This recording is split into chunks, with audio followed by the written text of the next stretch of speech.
Bismillahirrahmanirrahim. Assalamu alaikum. My name is Mohammed Asim. I'm working as DevOps engineer. Today I'm going to show you how you can deploy the complete VPC with database subnets if required, and it is going to be deployed in multi-AZ deployment. If you don't have the requirement of the database subnets, simply you can disable from the from the command. Let me show you guys. So let's start. So I have already uploaded the code on my GitHub public repository. So the URL I'm going to share with you guys, and even you can see the URL as well. The code is regard to the Terraform version 12, and what you have to do guys is to simply use this module, and the code is highly automated and with proper tagging as well. You can use this code in your production environment as well as in your dev environment or whatever environment you want. So what I'm going to do is to show you guys. You see, this is the URL, this is the code. Simply what I'm going to do is to use this code instead of download the whole code. What I'm going to do is to create a directory here. Let's say call this dev environment, and let me cd into it. I've already installed the Terraform in my Windows environment. So let me go to the dev. Let me create this main tf file in my dev environment. Simply I'm going to copy this. This is the file I'm going to copy, and I'm going to create version .tf file here. The version I'm going to use is the latest Terraform version 12. So if you see my previous tutorial with regard to the VPC, this is more automated way of deploying the VPC in Terraform. Later on I'm going to add more modules in this, and kindly give me suggestion as well, what should I do. And let me show you guys. First of all, if I do Terraform in it give me an error. The reason of error I will show you. What you have to do, you see, it is the source, it is unable to find the source of this. So currently we don't have VPC module. I have to provide the path. So as I told you, the repository is already public. So what I'm going to do is go to my Terraform version, and if I go to the Terraform module, and Terraform module lives in this modules directory. So this is the one which actually we should give the path, and the path is going to be this. Let me show you as well. You just simply copy that and remove that HTTPS from start, and we have to remove two more things, the tree and the master. So simply remove that as well. Now save it. Now initialize the Terraform. You see, it is not giving us errors. So the code I need to show you guys. Let me just open it, make it broader as well for you guys. Let it initialize what it is currently doing. It is downloading and these plugins for you in the dev directory which I have created. So it will be just a while. So while it is downloading, let me check my internet as well.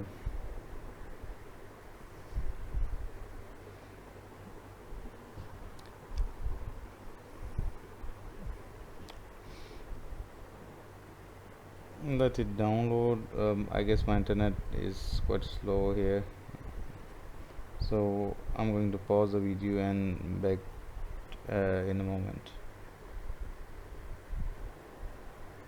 So guys, as you see, all the plugins are downloaded with regard to the Terraform. It is in our dev directory which I've created, and this is our shell. So let me go back, and so what I'm going to do is to show you guys our deployment is going to be in Frankfurt region, and let's say I need public and private subnet from the start, and the tagging here I told you about is that I make my code more neat. So VPC location is Frankfurt, and the namespace name and dev this is the 3-4 values you have to provide with regard to your tagging. You can provide your company name and the VPC name and the environment. For instance, I am setting it for my dev environment. You can use prod as well. So total NAT gateways are required. Let's say currently I need 10. You can use 2 as well, or 3 as well. As many NAT gateways are required. For instance, because it is my dev environment, so I put it 1 here, and the default value of this is also is 1. So currently, for instance, I don't have any need of the database subnets. I just need public and private subnets. Let's say in Frankfurt region, let me show you guys. We have this is the way you can see the availability zone. If you go to the EC2 section, you will see there are 3 availability zones in the Frankfurt region. So this is the same for all regions. If I drag it down, you see EU Central 1A, 1B and 1C. So I don't want to deploy, let's say I just want to deploy in 2 availability zone. Best I recommend for high availability is to use the all availability zone.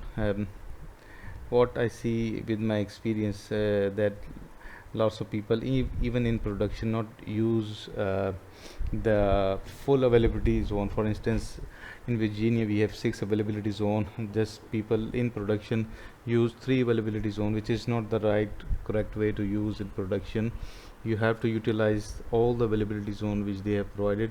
It is not going to cost you, and the reason the high availability come is that, for instance, if your one AZ goes down and you deploy the auto scaling and load balancing, if the EC2 in that particular AZ is down, what it will do, auto scaling launch the other auto scaling launch the EC2 instance in other availability zone. So this is the way to utilize the maximum availability zone. So if you just use those via the side ranges, it is not going to cost you. So currently let's say I need 2 availability zone. Default maximum availability zone in Frankfurt are 3, but I need 2 for just for dev purposes. So I have set this value, and this is my tagging. Let's initialize. You can use the Terraform plan as well. It will give you an idea what you are going to be deploy, what is your infrastructure look like, and is it okay or not. And before this you should use the Terraform validate command as well. Guess yeah, this is the typo here. So it will validate the code that is your code is correct or not. So you see it is success. The configuration of our code is okay. I can use the Terraform apply, but I usually do Terraform apply dash target module. I'm going to use the module of VPC. I'm going to type the name of the module. So it will create the uh, two subnets in two availability zones. It will fetch the data. You see, I have not defined any availability zone, but it will fetch the data automatically from the availability zone available there. Let's say I want to deploy yes. This is the tagging look like. Let me show you guys as well in how, if you just simply refresh this, you will see the tagging here. This is the company name dev, and this is the VPC I'm creating. And the subnets I've talked about, I need two subnets, one public subnet and one private subnets. So currently it is creating, the route tables are creating accordingly. See, two public subnets are created with the internet gateway, and there is one internet gateway. You see the tagging Cloud Legend Dev IGW for internet gateway, a route table, and there are, it will be created. Currently what is doing is creating the NAT gateway. Once it's done, you will see all routes table are populated here. And let me show you guys the NAT gateway. It is in pending state. You see, it will be in around 1 minute and 30 seconds. And let me show you guys the elastic IP. This is the elastic IP which I have allocated to the NAT gateway, and this is the internet gateway route tables. You will see once the NAT gateway is created, as I told you about, it took about approximate 1 minute and 30 seconds for the creation of the NAT gateway. Once it's done, you will see the NAT gateway. So the code is really flexible. I will show you the more flexibility of this code. You will guys really enjoy the deployment of this. You see, we have two public and private subnets with proper tagging as well. It is a production ready code which I have showed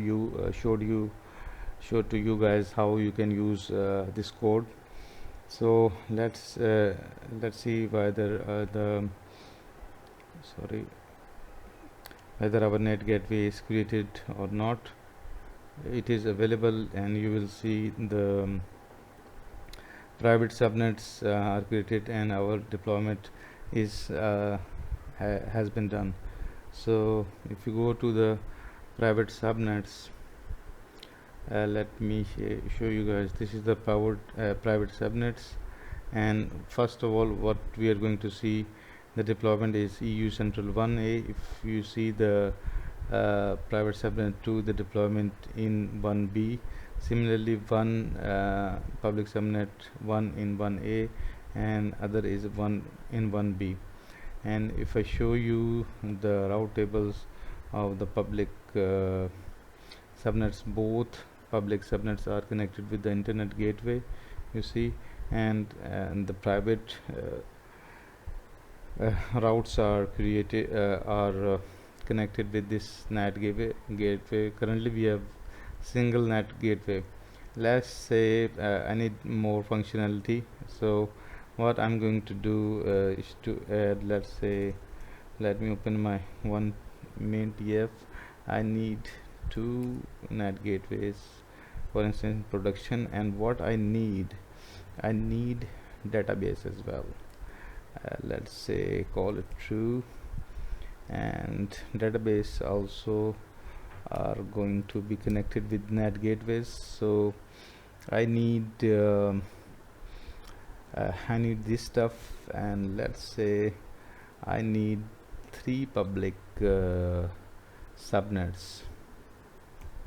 You see, this is the stuff I'm adding, and this is, I don't have to change anything from the back end of my code. Simply I'm adding this stuff. You can watch and stop my video, and you can see this. It is not big things I'm doing. Let's say whether our code is able to cater our requirements.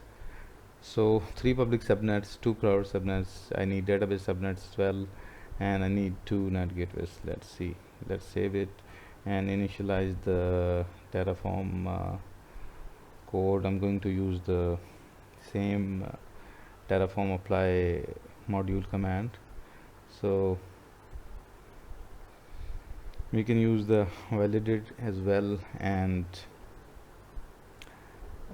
it will tell us about the changes it will take. So 11 things are going to be added and one is going to be changed, and the change is with regard to the tilde sign.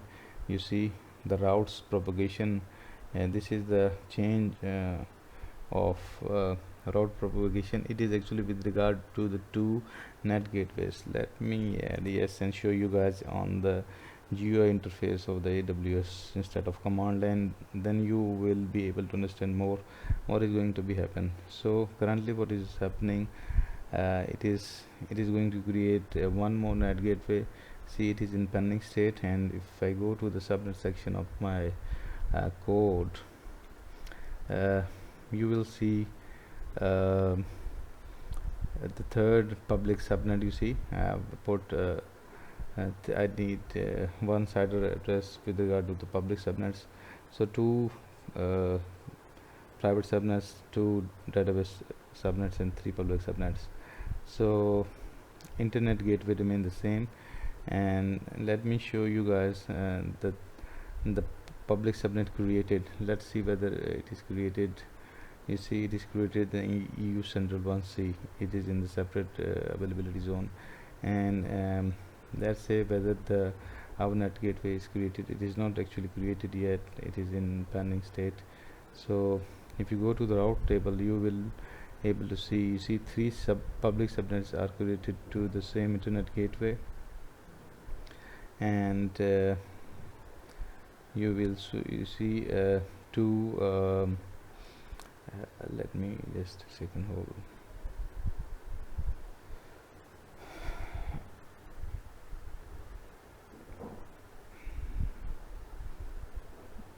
It is still creating, so while it is creating we have to wait, and I actually want to show you guys the route table with regard to the private subnets and database subnets. So as I've told you, it take about 1 minute and 40-50 seconds. So if I go to the NAT gateway section of my module, it is still in pending state. The tagging will be automatically add the Cloud Religion Dev NAT Gateway 2, which you will see in a short while. It is still in pending state, so I guess it is done. You see, it is available NAT Gateway 2, and if I go to the route table, you will see the database subnet route 2, database subnet route 1. And let me show you guys the private routes. If you go to the route table tab, you see is created with NAT NAT gateway 1 as 7 or whatever 716360. If you go to private subnet 2, it is going to create it with different NAT gateway 6096, and this the one is 6360. So what it does in case of if all the NAT gateways are highly available, but you know NAT gateways lived in the public subnets, if one of the public subnets goes down, the traffic will be routed to this particular NAT gateway. So best practice is to create the NAT gateways always in a separate availability zone. So similarly, if you go to the database routes, you see traffic is going to use the internet through the NAT gateway 6360, and also the other database subnet use this one as well. So let's say I don't need any more subnets, public subnets, public and private subnet I have set for I set must for my VPC. let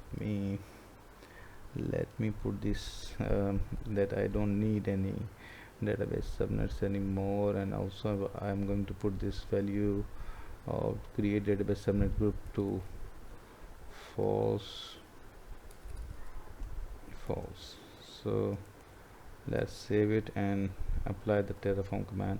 So what it will do, it is going to destroy the database subnets, and you will have only public and private subnets. So uh, you just have to simply do this stuff which I've told you, uncomment this which you have not required, and the availability zone, you don't have to divide any availability zones, simply define the region, and that's it. This is the latest Terraform version 12 code which I'm using here, and I make this video for you guys to make sure you practice and try different things with this code and add more modules and share my videos and like my videos with others as well. So you will see the instructions sooner.